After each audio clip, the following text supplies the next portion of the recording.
사랑하는 여러분, 오늘 우리의 삶과 영혼에 대한 깊은 성찰의 시간으로 여러분을 초대합니다.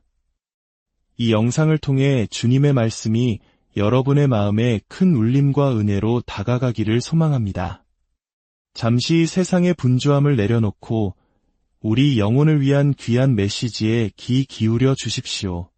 만약 이 말씀이 여러분의 마음에 감동을 준다면 구독과 좋아요를 통해 더 많은 분들이 이 은혜를 함께 나눌 수 있도록 도와주세요.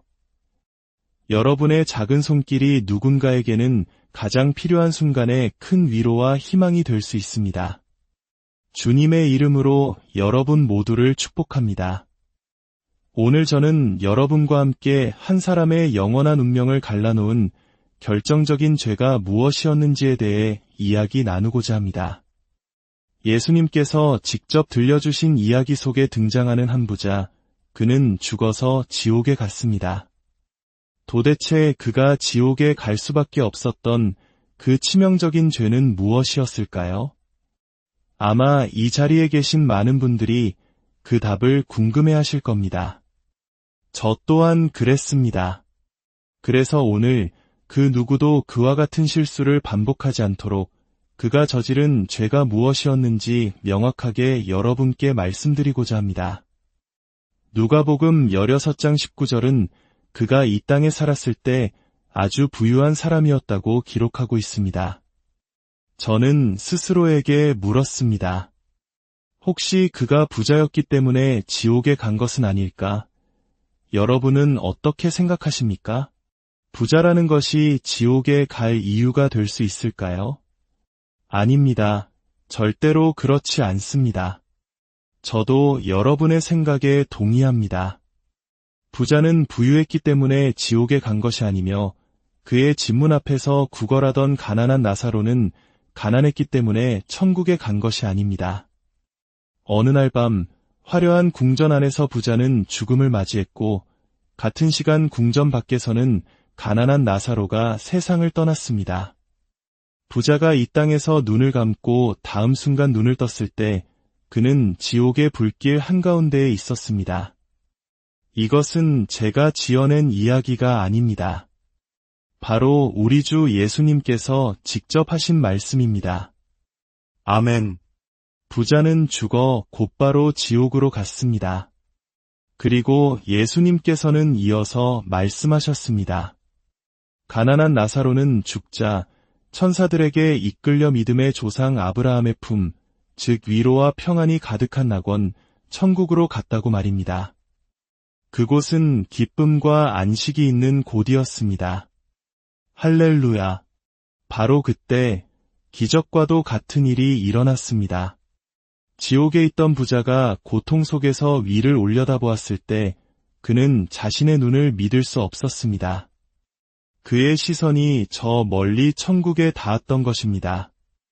그리고 그는 자신의 집문 앞에서 구걸하던 바로 그 가난한 나사로가 아브라함의 품에 안겨 있는 것을 보았습니다. 그 순간 지옥과 천국 사이의 대화가 시작됩니다. 그리고 바로 이 대화 속에 그 부자가 지옥에 갈 수밖에 없었던 치명적인 죄가 무엇인지에 대한 해답이 담겨 있습니다. 아멘. 할렐루야. 지옥에 있던 부자는 절규하며 외쳤습니다.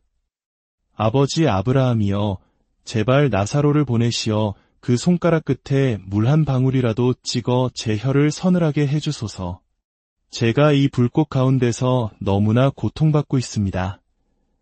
하지만 아브라함은 대답했습니다. 얘아, 그것은 불가능하다. 천국과 지옥 사이에는 거대한 구렁텅이가 놓여 있어 아무도 오고 갈 수가 없단다. 부자는 천국으로부터 어떠한 도움도 받을 수 없다는 사실을 깨달았습니다. 그가 지옥의 고통 속에서 희망이 없음을 직시했을 때 그는 다시 한번 간청했습니다. 아버지 아브라함이여, 그렇다면 제발 나사로를 제 아버지의 집으로 보내주십시오.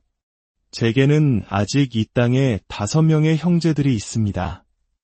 그들도 지금 저와 똑같은 죄를 짓고 있습니다. 이대로라면 그들 역시 이곳으로 와서 저와 함께 고통받게 될 것입니다.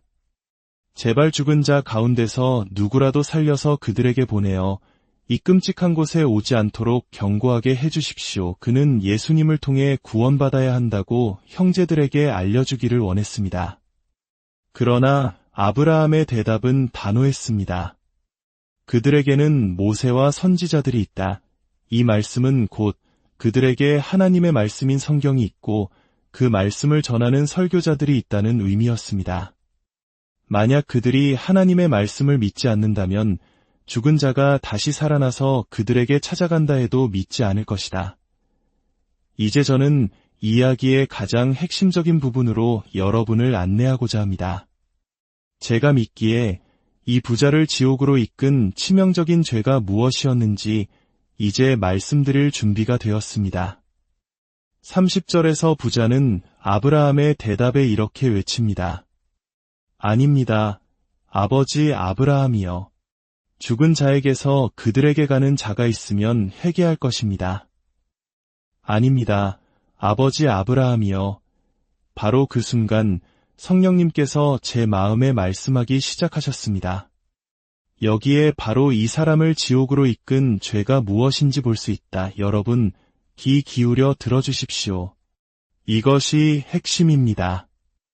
지옥에 떨어진 그 남자는 죽어서까지 아브라함에게 아니요 라고 말했습니다. 이는 그가 이 땅에서 살아있을 때 예수님께 아니요 라고 말하며 살아왔다는 것을 보여줍니다. 예수님께 아니요 라고 말하는 것, 그것이야말로 인간이 저지를 수 있는 가장 끔찍하고 무서운 죄입니다.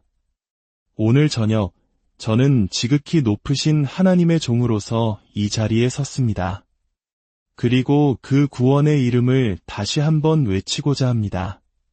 제가 여러분과 함께 이 이름을 외칠 때 성령님께서 여러분의 마음에 불과 같이 그 이름을 새겨주시기를 기도합니다.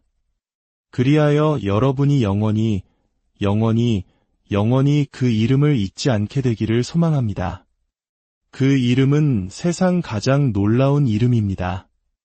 그 이름은 세상 무엇과도 비교할 수 없는 이름입니다. 그 이름은 가장 영광스러운 이름입니다.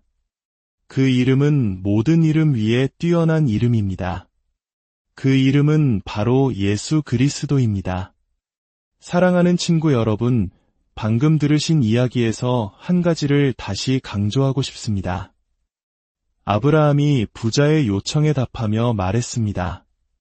그들에게는 모세와 선지자들이 있으니 그들에게 들을지니라. 오늘날의 언어로 바꾸어 말하자면 그들에게는 하나님의 말씀이 있으니 그 말씀을 듣고 구원을 받게 하라는 뜻입니다. 그러자 부자는 외쳤습니다. 아닙니다. 아버지 아브라함이여. 이 말은 참으로 많은 것을 시사합니다. 그는 자신의 형제들이 주님의 말씀을 중요하게 여기지 않을 것이라고 생각했던 것이 분명합니다. 바로 자기 자신이 저질렀던 끔찍한 실수 말입니다. 친구 여러분, 부자와 같은 실수를 저지르지 마십시오. 하나님의 말씀을 무시하지 마십시오. 저는 여러분께 간절히 호소합니다.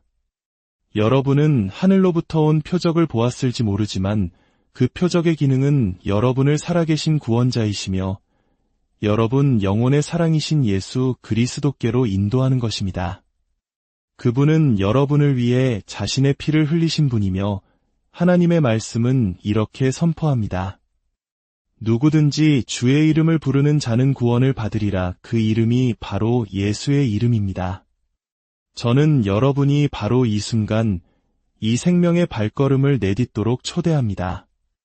만약 제가 할 수만 있다면 여러분의 어깨에 팔을 두르고 이 놀랍고 유일한 구원자, 죄와 지옥으로부터 우리를 건지시는 예수 그리스도께로 여러분을 인도하고 싶습니다. 우리 함께 이 순간 그의 이름을 부릅시다. 그러면 바로 그 순간 여러분 안에서 놀라운 일이 일어날 것입니다. 저에게 일어났던 것처럼 말입니다. 왜냐하면 예수 그리스도께서 여러분의 삶에 들어오시기 때문입니다.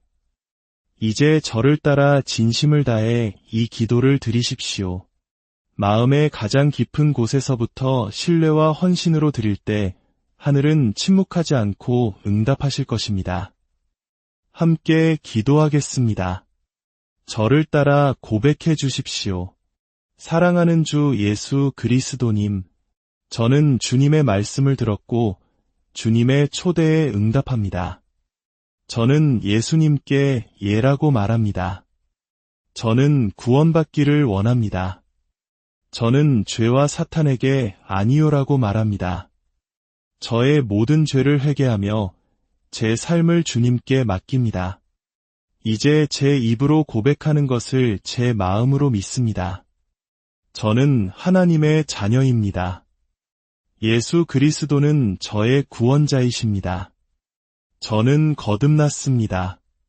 저는 이것을 믿고 받아들입니다. 그리고 이 모든 것에 감사드립니다. 예수님의 이름으로 기도합니다.